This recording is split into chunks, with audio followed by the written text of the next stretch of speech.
In a single, electrifying moment, 3 sentences shattered the polished facade of a global summit, silencing world leaders and leaving the most powerful man in America speechless.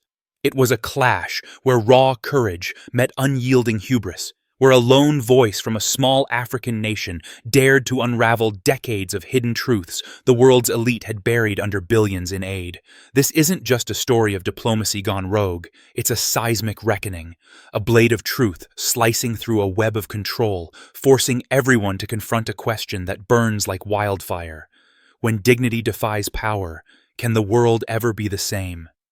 The marble floors of the Geneva International Conference Center had seen their share of history. Presidents had walked these halls, treaties had been signed in these rooms, and the fate of nations had been decided behind these golden doors. But nothing, absolutely nothing, had prepared the building for what was about to unfold on this crisp October morning. The Global Development Forum was the kind of event where champagne cost more than most people's monthly salaries, where handshakes were worth billions, and where the phrase global responsibility was thrown around like confetti at a wedding. It was theater, really. Elaborate, expensive theater, where everyone knew their lines and played their parts with practiced precision. Security was tighter than a bank vault, metal detectors, X-ray machines, and enough armed guards to occupy a small country. Every entrance was monitored, every guest was screened, and every conversation was probably recorded. The Swiss authorities weren't taking any chances with this gathering of global power. Inside the main auditorium, crystal chandeliers cast prismatic light across rows of perfectly arranged seats.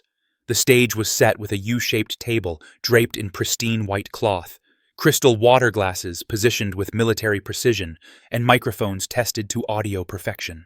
This was where the world's most influential voices would discuss the future of international aid, global development, and what they like to call shared prosperity. The guest list read like a who's who of global influence: finance ministers from G7 nations, development bank presidents, pharmaceutical company CEOs, and tech billionaires who'd made their fortunes while half the world still lacked internet access. They mingled in the lobby, exchanging business cards and pleasantries while photographers captured their every smile and handshake. But there were 2 men in that room who didn't quite fit the typical mold of Geneva diplomacy. The first was Ibrahim Traoré, president of Burkina Faso. At 35, he was young by presidential standards, but his eyes carried the weight of someone who'd seen his share of struggle. He didn't arrive with the usual presidential entourage: no fleet of black SUVs, no army of advisors whispering in his ear, no press secretary managing his image. He came quietly, almost invisibly, wearing his characteristic deep green military uniform instead of the expensive suits that filled the room. Traoré had risen to power through a coup that removed a government many saw as too cozy with foreign interests. His anti-colonial rhetoric and calls for African sovereignty had made him a hero to some and a threat to others. Western governments watched him nervously, unsure whether he was a reformer or a revolutionary. What they all agreed on was that he was unpredictable, and unpredictability made diplomats very, very nervous. The second man was Donald Trump, former and current president of the United States.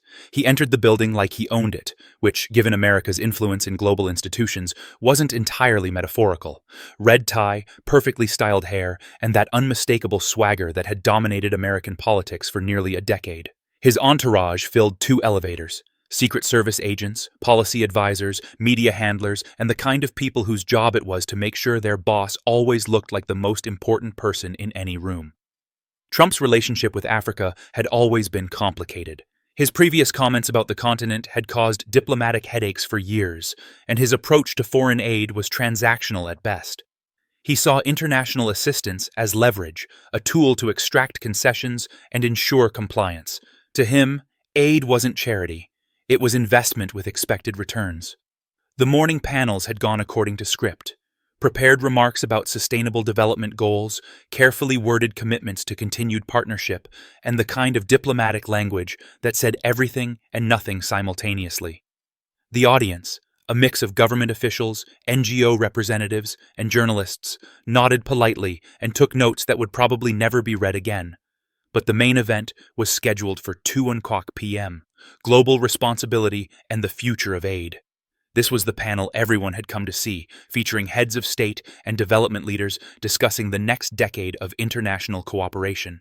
The moderator, a veteran Swiss diplomat named Klaus Müller, had moderated similar discussions for 20 years. He thought he'd seen everything. He was wrong. As the lunch break ended and delegates filed back into the auditorium, there was an electricity in the air that hadn't been there before. Maybe it was the confluence of personalities, maybe it was the weight of global challenges demanding real solutions, or maybe it was simply time for someone to say what needed to be said. Trump took his seat at the center of the U-shaped table, flanked by European leaders who maintained diplomatic distance while projecting collaborative warmth for the cameras. To his left sat Emmanuel Macron of France, Olaf Scholz of Germany, and Giorgia Meloni of Italy. To his right were the leaders of Canada, Japan, and Australia, all perfectly positioned, all impeccably dressed, all ready to deliver their prepared talking points. Ibrahim Traoré sat at the far end of the table, almost isolated from the main cluster of Western leaders. It wasn't accidental. Seating arrangements at these events were calculated down to the inch. His position was symbolic, present but peripheral, included but not central. It was a subtle reminder of the power dynamics that governed international relations. The moderator cleared his throat and began with the usual pleasantries. Distinguished leaders, honored guests, we gather today to discuss one of the most critical challenges facing our global community. How do we ensure that international development assistance creates lasting, sustainable change while respecting the sovereignty and dignity of recipient nations? It was the kind of question that could generate hours of discussion without producing a single concrete answer. Perfect for diplomatic settings where the goal was often to appear productive while avoiding actual commitment. The first responses were predictably safe. The Canadian Prime Minister spoke about partnership and mutual respect. The German Chancellor emphasized evidence-based development strategies. The Japanese Prime Minister discussed technological innovation for global good. Each statement was polished, measured, and completely forgettable. Then Klaus Müller turned to Donald Trump. Mr. President, the United States remains the world's largest provider of foreign aid. How do you see America's role in global development moving forward?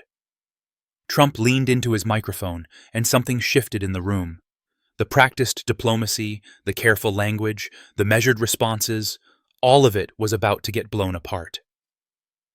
You know what, Klaus? Let's just cut through all this diplomatic nonsense for a minute, Trump began, his voice carrying that familiar edge that had defined his political career. Everyone in this room knows the truth, but nobody wants to say it. He stood up, pushing back his chair with more force than necessary. The scraping sound echoed through the suddenly silent auditorium. We've given Africa more money than any continent in history. Schools, hospitals, roads, clean water, food aid, you name it, we've paid for it. And not just us Americans, but everyone sitting at this table. The Europeans, the Japanese, the Canadians. We've all poured trillions of dollars into Africa over the past 50 years. The moderator shifted uncomfortably in his seat, sensing that this wasn't going according to the scheduled format. Mr. President, perhaps we could discuss specific programs and their measurable impacts. Trump held up a hand, cutting him off. I'm not finished, because here's what nobody wants to admit. After all that money, after all that help, what do we get in return? Complaints, criticism, and frankly, disrespect. A murmur rippled through the audience. Cameras zoomed in on faces around the table. Some looked uncomfortable, others fascinated by the break from diplomatic protocol. I mean, look at this room, Trump continued, gesturing broadly. Half the infrastructure that got these leaders here today was built with Western aid money, the airports, the roads, the telecommunications networks that let them tweet their grievances about us. We paid for that. He started pacing now, building momentum like he was at a campaign rally rather than a diplomatic summit. And instead of gratitude, instead of partnership, what do we hear? Neo-colonialism, Western imperialism, structural exploitation. Give me a break. The French president, Macron, looked like he'd swallowed something bitter. The German chancellor was staring intently at his notes. But Ibrahim Traoré sat perfectly still, his dark eyes fixed on Trump with an intensity that was almost physical. Some of these leaders act like they built their countries from scratch, Trump continued, his voice rising, like they pulled themselves up by their bootstraps without any help from anyone. But we all know that's not true. We handed them progress on a silver platter, and the least they could do is say, "Thank you." He turned and looked directly at Traoré for the first time. "Some of you young revolutionaries think you can just ignore the help you've received and pretend you did it all yourselves, but that's not how the world works. Success requires acknowledging the people who made it possible." The silence that followed was deafening. Not the polite quiet of diplomatic consideration, but the stunned silence of a room full of people who couldn't quite believe what they just heard. The moderator opened his mouth, closed it, then opened it again, like a fish gasping for air. Finally, Klaus Müller found his voice. "President Traoré, would you like to respond to these comments?"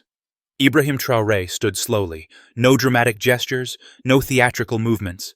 He simply rose from his chair with the fluid grace of someone completely comfortable in his own skin.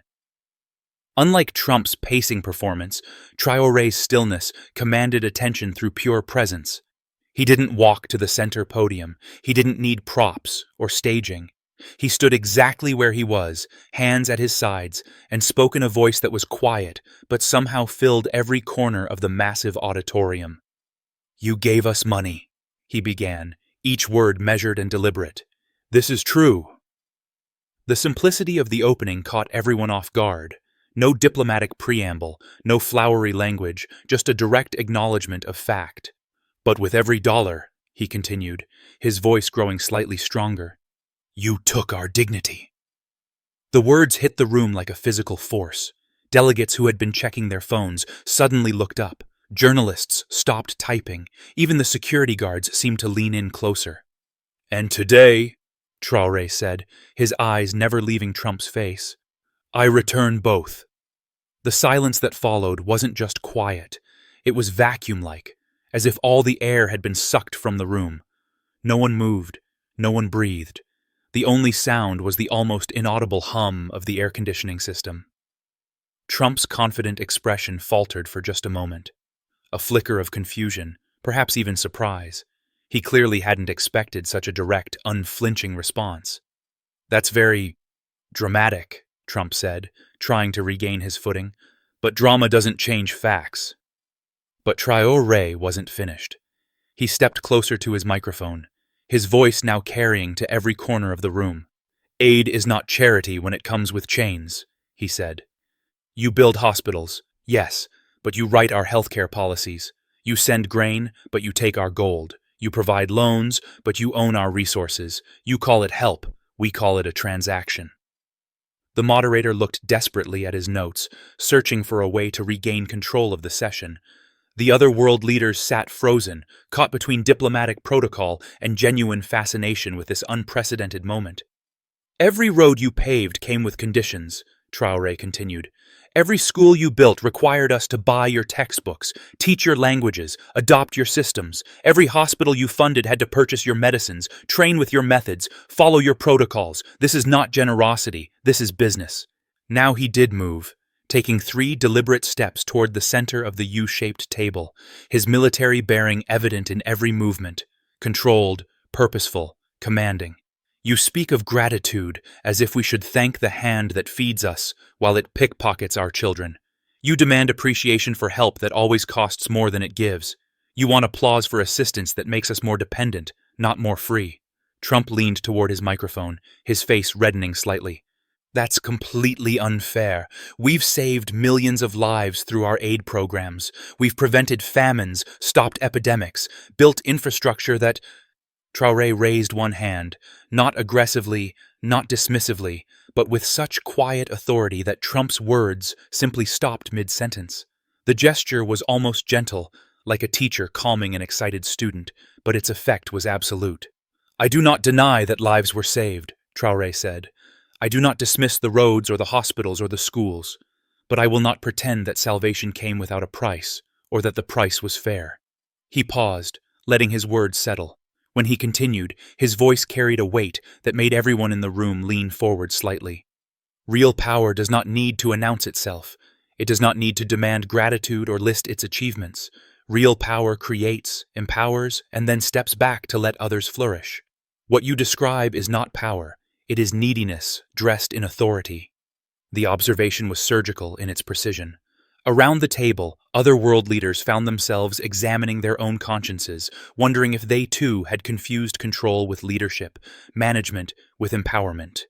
You mock us for needing help, then design systems that ensure we always need more help. You criticize our dependence, then structure aid in ways that deepen that dependence. You complain about ingratitude while building relationships that make genuine gratitude impossible. Trump was visibly struggling now, his usual confidence replaced by the discomfort of someone unused to being intellectually outmaneuvered in public. "Look, I never said—" But Traoré continued, his rhythm now hypnotic, each phrase building on the last like waves approaching shore. "The hand that gives can be generous, or it can be possessive.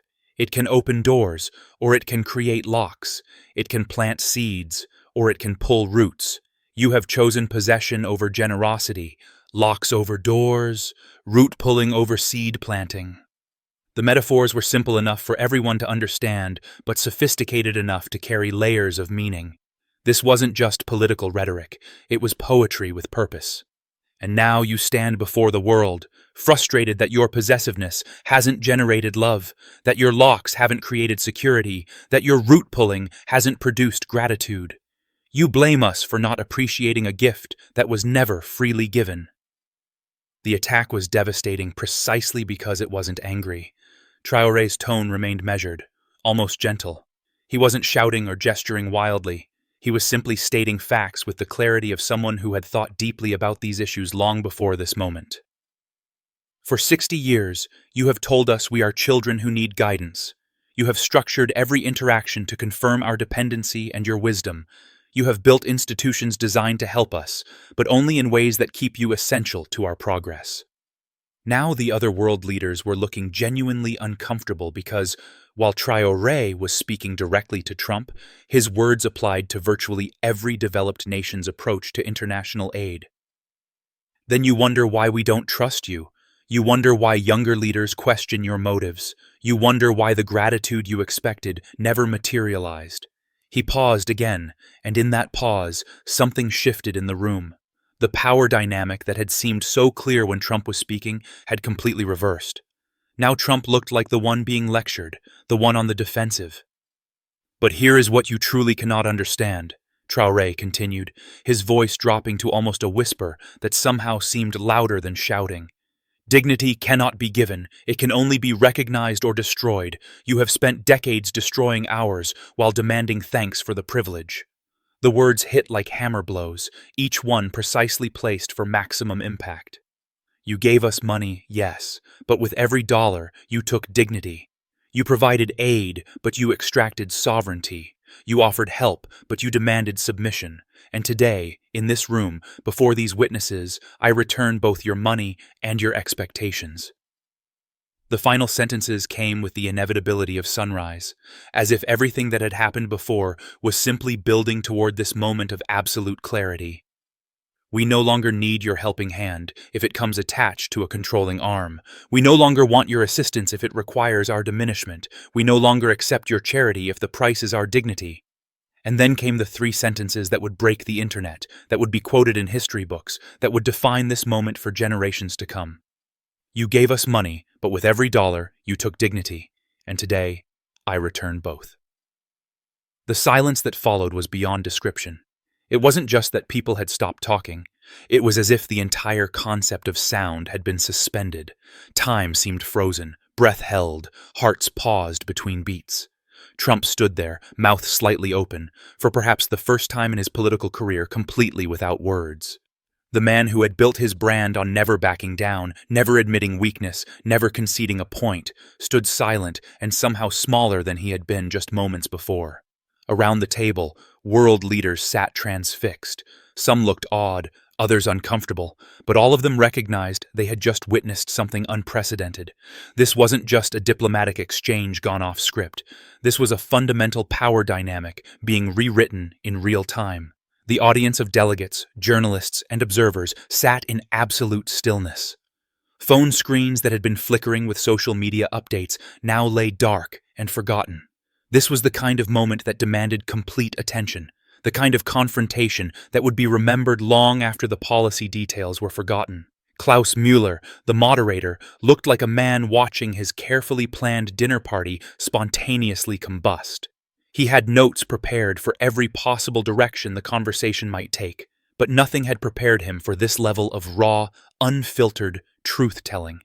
Finally, after what felt like hours but was probably only 30 seconds, Trump attempted a response. His voice, when it came, lacked its usual conviction. That's a very interesting perspective, he said, the words sounding hollow even to himself. But I think we need to look at the actual results of our aid programs, the measurable outcomes, the lives that have been improved.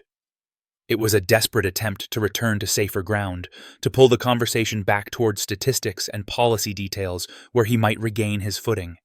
But the moment had passed beyond such retreats.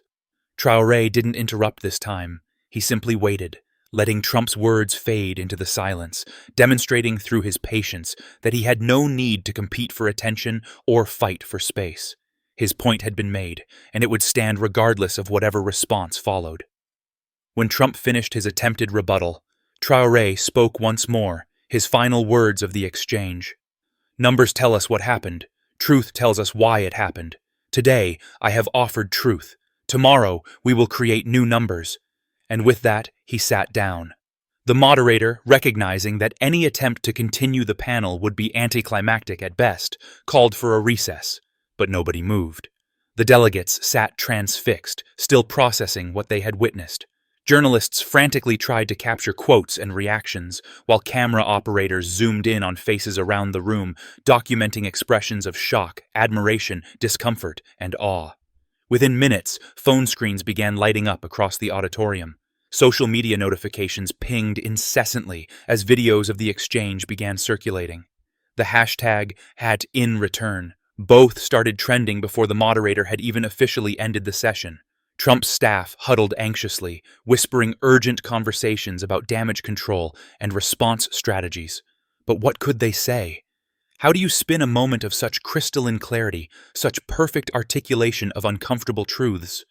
Meanwhile, Traoré sat calmly at his seat, neither gloating over his triumph nor appearing anxious about the consequences.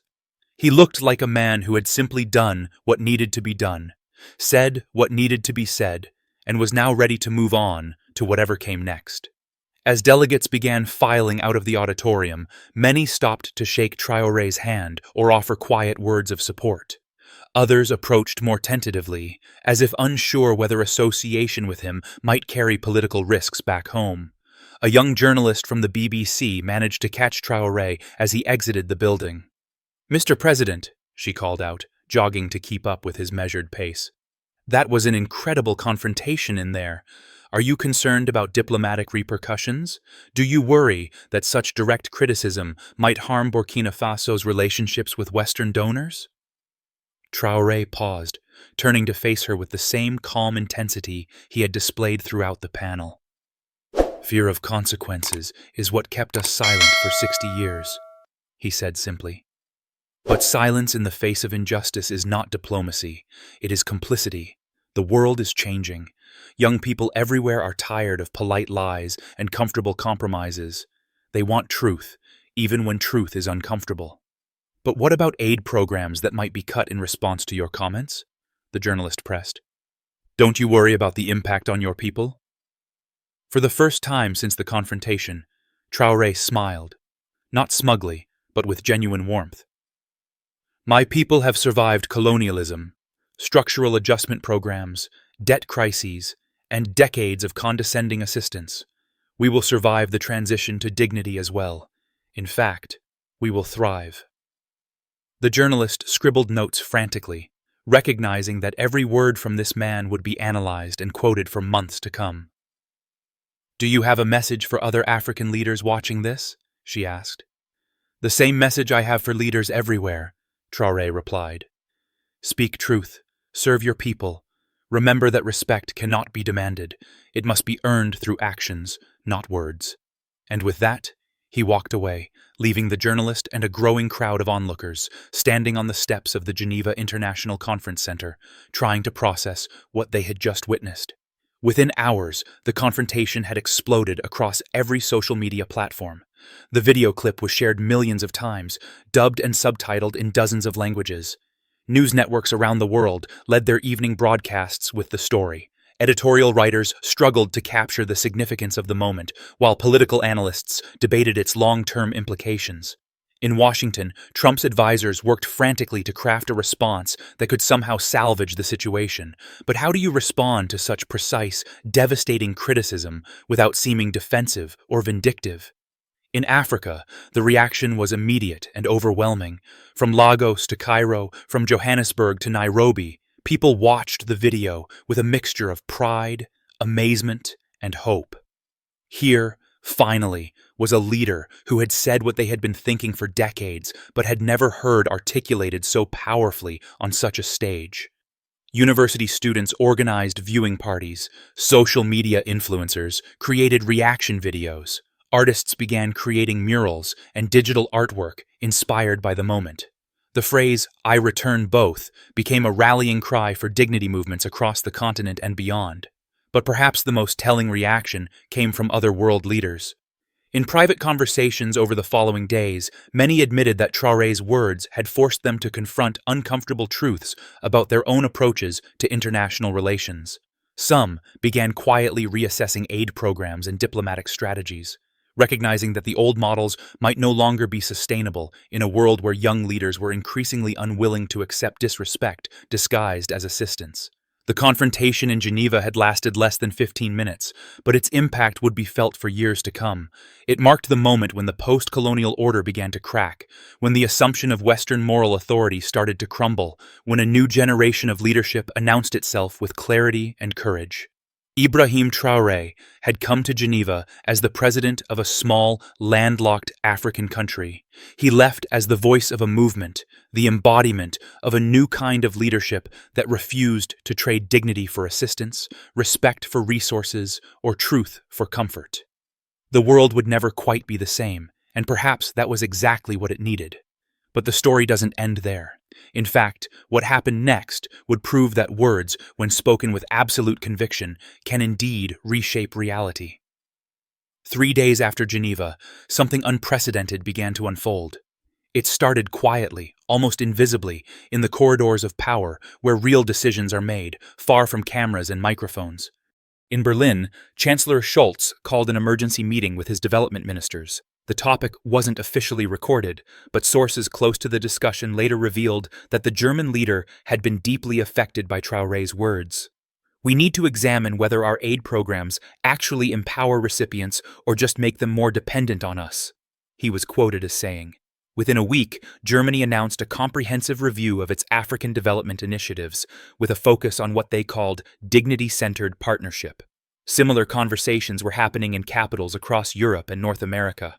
The French president, Macron, who had sat frozen during the Geneva confrontation, privately admitted to his closest advisors that Traoré had articulated something we've all been trying to ignore. France began quietly restructuring its relationships with former African colonies, though they were careful not to frame it as a direct response to the Geneva incident. Even in Washington, where Trump's team was still scrambling to manage the fallout, career diplomats and development specialists began having frank conversations about whether America's approach to foreign aid was achieving its stated goals or simply perpetuating the problems it claimed to solve. But the real revolution was happening in Africa itself. In Accra, Ghana's president, Nana Akufo-Addo, watched the Geneva video 3 times before calling his cabinet into an emergency session. "This young man has said what we've all been thinking for decades," he told his ministers. "The question is, what are we going to do about it?" Within days, Ghana announced its intention to renegotiate several aid agreements, particularly those that came with policy requirements that undermined national sovereignty. The Ghanaian finance minister was quoted as saying, "Aid should strengthen our capacity to govern ourselves, not weaken it." Similar movements began emerging across the continent. In Kenya, university students organized massive rallies supporting what they called the Dignity Doctrine. In Nigeria, the influential Afrobeat artist Burna Boy released a song called Return Both that sampled audio from Traoré's speech and quickly became an anthem for young Africans demanding respect from international partners. The social media explosion was unlike anything political observers had ever seen. The hashtag #ReturnBoth was trending in over 40 countries, but it wasn't just Africans sharing the content. Young people in Latin America, Asia, and even parts of Europe began using the phrase to challenge their own experiences with condescending aid and development policies. A particularly powerful moment came when a group of indigenous leaders from Latin America released a video response to Traoré's speech. "What you said in Geneva," declared Maria Santos, a Bolivian indigenous rights activist, "applies to every community that has been told they need to be saved by the very people who created their problems in the first place." The phrase, dignity-centered development, began appearing in academic papers, policy proposals, and UN documents. International development organizations found themselves scrambling to revise mission statements and program designs to address what was being called the Geneva Challenge. Meanwhile, in Ouagadougou, Ibrahim Traoré was experiencing a different kind of pressure. His phone rang constantly with interview requests from major international media outlets: CNN, BBC, Al Jazeera, France 24. Everyone wanted to capture more of the magic that had electrified Geneva. But Traoré remained selective, agreeing only to interviews where he could discuss substantive policy alternatives rather than just replay the confrontation. In one particularly revealing interview with BBC's Zainab Badawi, he explained his philosophy. The goal was never to embarrass anyone or to reject all forms of international cooperation. The goal was to establish that cooperation must be between equals, not between benefactor and beneficiary. When you treat someone as perpetually needy, you rob them of the agency to become truly independent. But not everyone was celebrating. Western think tanks and policy institutes began publishing papers questioning whether Traoré's approach was realistic or sustainable. The Heritage Foundation released a report titled "The Dangers of Aid Nationalism," while the Council on Foreign Relations warned of rising anti-Western sentiment disguised as sovereignty movements. Corporate interests were particularly nervous. Mining companies, agricultural conglomerates, and pharmaceutical giants that had structured their African operations around aid-dependent relationships began seeing their business models challenged. Stock prices for several major corporations with significant African exposure dropped noticeably in the weeks following Geneva. The most dramatic corporate response came from Total Energies, the French oil giant that had extensive operations in West Africa. CEO Patrick Pouyanné held an emergency board meeting to discuss what he called the Traoré effect on their regional operations. Internal documents later leaked to the press revealed that the company was considering withdrawing from several African countries where they feared the new dignity politics might threaten their preferential agreements. This corporate anxiety wasn't unfounded. In Chad, President Mahamat Déby announced his government would be reviewing all extractive industry contracts to ensure they provided fair value for our resources and respect for our sovereignty. Similar announcements came from leaders in Gabon, Equatorial Guinea, and the Democratic Republic of Congo. The economic implications were staggering. Bloomberg estimated that if even half of sub-Saharan Africa implemented the kind of sovereignty-first policies Traoré advocated, it could redirect hundreds of billions of dollars in resource revenues away from multinational corporations and toward national development programs. But perhaps the most telling response came from China, which had been quietly watching the entire drama unfold. Unlike Western powers, which had reacted defensively to Traoré's critique, Beijing saw an opportunity. Chinese officials began reaching out to African leaders, offering what they called true partnership based on mutual respect and shared prosperity. The Chinese approach was sophisticated. Rather than criticizing Western aid models directly, they simply offered alternatives. "We don't ask you to change your political systems," Chinese Commerce Minister Wang Wentao told a gathering of African trade ministers. "We don't require you to adopt our values. We simply want to do business as equals." This put Western governments in an impossible position. The more they criticized Traoré's unrealistic demands for dignity and respect, the more they reinforced his argument that they saw African leaders as children incapable of making their own decisions. The more they insisted their aid came with no strings attached, the more obvious it became that those strings had always existed. Trump, meanwhile, was struggling with a crisis of political identity. His brand had always been built on projecting strength, on never backing down, on always having the last word. But Geneva had left him speechless, and the longer he remained silent, the more his silence was interpreted as concession. His advisors were split. Some urged him to double down, to attack Traoré more aggressively and defend American aid programs more forcefully. Others argued that any response would just give more attention to the incident and make Trump appear defensive. The decision was made for him when Fox News host Tucker Carlson aired a segment titled "The Ingratitude of Ibrahim Traoré." The segment was meant to defend Trump and attack the Burkina Faso president, but it backfired spectacularly. Carlson's condescending tone and cherry-picked statistics about American aid to Africa only reinforced Traoré's original argument about Western paternalism. The backlash was swift and brutal. African-American leaders, who had remained quiet during the original Geneva confrontation, now spoke out forcefully. "When you dismiss an African leader's legitimate concerns about dignity and respect," said civil rights activist Reverend Al Sharpton, "you're not just attacking him, you're attacking the fundamental principle that all human beings deserve to be treated as equals." The Congressional Black Caucus issued a statement supporting President Traoré's call for dignity-centered international relations.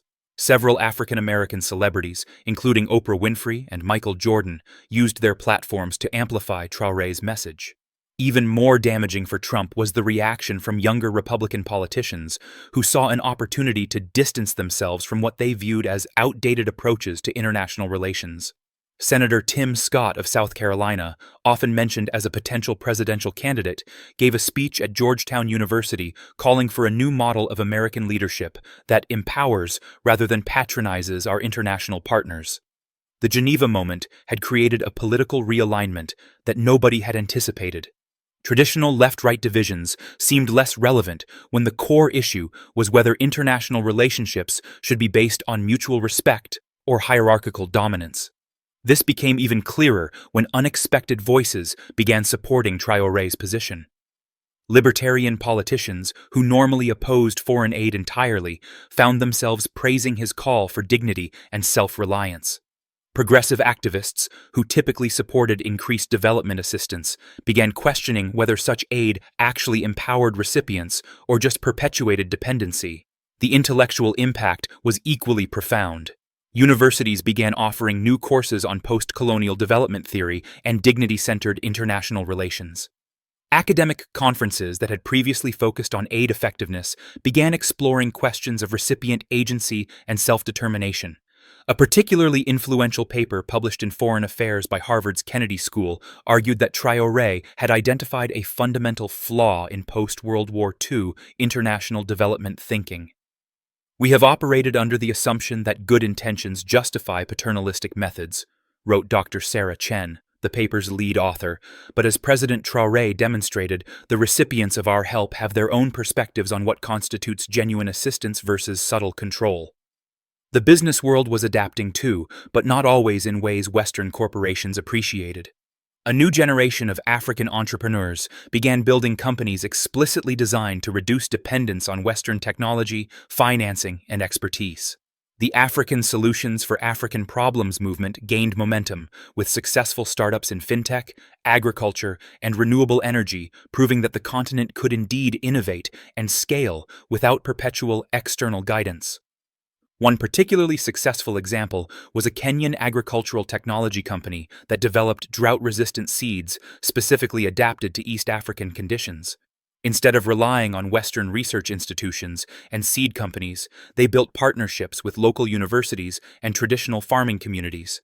Within 2 years, their innovations were being adopted across the region, creating thousands of jobs and reducing food insecurity without requiring any foreign aid.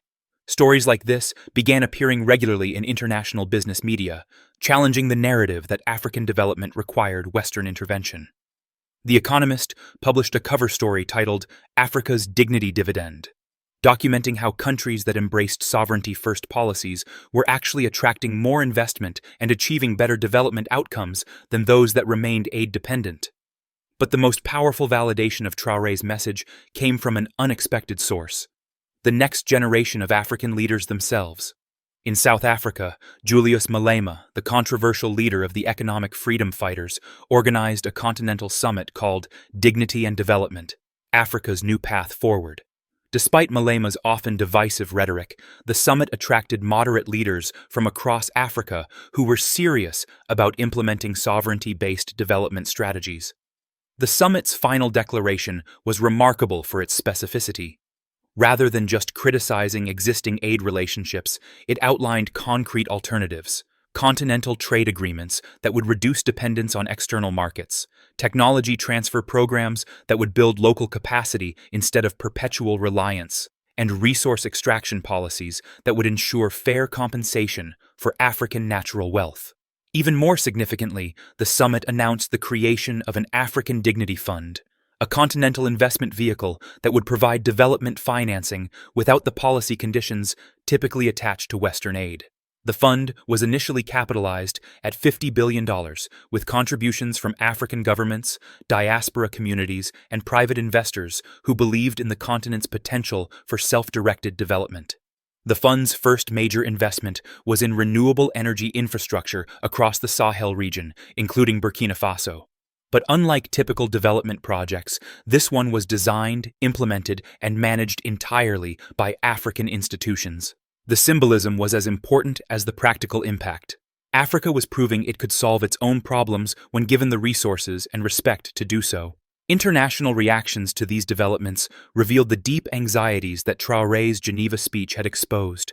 Western media coverage was often dismissive, questioning whether African institutions had the capacity to manage such large-scale projects effectively, but these critiques only reinforced the original point about paternalistic attitudes. More thoughtful Western observers recognized that something fundamental was shifting. "What we're witnessing," wrote Thomas Friedman in the New York Times, "is not anti-Western sentiment, but pro-African confidence. There's a difference, and our ability to understand that difference will determine whether we remain relevant partners or become irrelevant observers." The transformation was happening at multiple levels simultaneously. While governments renegotiated aid agreements and corporations restructured African operations, ordinary citizens across the continent were internalizing a new sense of possibility and self-worth. In universities from Lagos to Addis Ababa, students began organizing Dignity Week celebrations, featuring discussions about post-colonial identity, economic sovereignty, and self-determination. These weren't angry anti-Western rallies, but thoughtful explorations of what genuine partnership might look like. Perhaps most importantly, the conversations were spreading beyond Africa. In Bangladesh, student leaders began questioning why their country accepted development assistance that came with requirements to purchase goods and services from donor countries. In Bolivia, indigenous communities started demanding that international NGOs working in their territories operate as partners rather than benefactors. The Geneva Principles, dignity, sovereignty, mutual respect, and genuine partnership, were becoming a global framework for rethinking international development relationships. 6 months after the confrontation, Ibrahim Traoré was invited to address the United Nations General Assembly. The speech was highly anticipated, with world leaders curious to see whether he would maintain his confrontational approach or adopt a more diplomatic tone now that he had achieved global recognition. What they got was something more sophisticated than either extreme. Traoré used his UN platform not to attack Western aid policies, but to articulate a positive vision for what international cooperation could look like when based on mutual respect rather than hierarchical charity. "We do not reject partnership," he told the assembled delegates. "We reject paternalism. We do not refuse assistance. We refuse the assumption that assistance requires the surrender of dignity.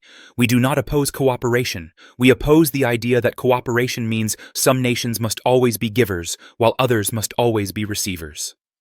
The speech outlined specific policy proposals: Technology transfer programs that built local capacity instead of perpetual dependence, trade agreements that allowed developing countries to add value to their resources before export, and investment frameworks that prioritized long-term partnership over short-term extraction. But the most powerful moment came at the end, when Traoré addressed the broader implications of the dignity principle. When we speak of dignity, we are not speaking only of Africa's relationship with the West. We are speaking of a fundamental principle that should govern all human interactions, the recognition that every person, every community, every nation has inherent worth that cannot be traded away for material benefit. This principle applies to indigenous communities in the Americas, to ethnic minorities in Asia, to working-class families in Europe and North America. Dignity is not an African issue. It is a human issue. The standing ovation lasted nearly 5 minutes, led not just by African delegates, but by representatives from across the global South, and even some from developed countries who recognized the universal applicability of Traoré's message. In the year that followed, the dignity doctrine became a recognized framework in international relations theory. Law schools began teaching courses on dignity-based international law. Business schools offered programs on respect-centered global commerce. Even militaries started incorporating dignity principles into their training on international cooperation and peacekeeping. The Geneva confrontation had lasted less than 15 minutes, but its ripple effects continued to reshape international relations in ways that nobody could have predicted. Ibrahim Traoré had not just challenged Donald Trump. He had challenged an entire system of thinking about power, partnership, and human dignity that had dominated global politics for decades. The world had indeed changed, and perhaps that was exactly what it needed. But what comes next when dignity confronts power on the global stage? What happens when entire continents refuse to trade respect for resources? And how does the international community adapt when the old rules of engagement are no longer acceptable to a new generation of leaders who refuse to be grateful for their own diminishment? What do you think when someone finally speaks the truth that everyone was thinking but nobody dared to say? Does it change everything? And when dignity confronts arrogance on the world stage, can we all feel the ground shifting beneath our feet? Let us know in the comments what this moment means to you, and don't forget to subscribe, because next week we're diving into what happened when Traoré walked into that French courtroom and faced down corporate power with nothing but truth and an unshakable sense of justice. The story you're about to hear will show you that sometimes the most powerful weapon against injustice isn't violence or wealth. It's simply refusing to be silent when everyone expects you to stay quiet. The confrontation between Ibrahim Traoré and Donald Trump at the Geneva International Conference Center is more than a moment of diplomatic drama. It's a profound lesson in courage, dignity, and the power of truth. Watching Traoré, a young leader from Burkina Faso, stand up to one of the world's most influential figures was electrifying. His words, calm yet piercing, didn't just challenge Trump. They dismantled a decades-old narrative of paternalistic aid that has long undermined the sovereignty and dignity of nations like his. This moment resonates deeply, offering lessons that can transform how we navigate our own lives. First, Traoré's unwavering commitment to truth teaches us the value of speaking up, even when it's uncomfortable.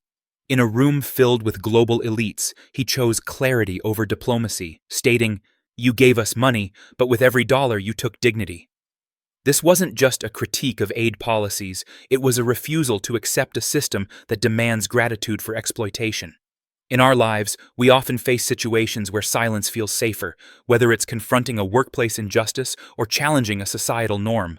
Traoré shows us that speaking truth, though risky, can shift perspectives and inspire change.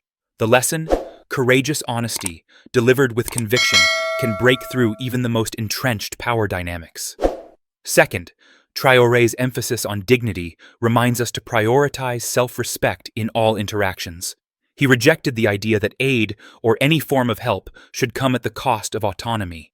His words, "We no longer accept your charity if the price is our dignity," are a powerful call to reject relationships that diminish us. In personal life, this translates to setting boundaries with those who offer support but expect control in return, whether it's a demanding boss, a manipulative friend, or a toxic family dynamic. True empowerment comes from recognizing our inherent worth and refusing to trade it for temporary gain. Third, Traoré's ability to command a room through quiet strength rather than theatrics highlights the power of authenticity. While Trump relied on bluster, Traoré's measured tone and deliberate presence carried more weight. This teaches us that genuine confidence doesn't need to shout. It captivates through clarity and purpose.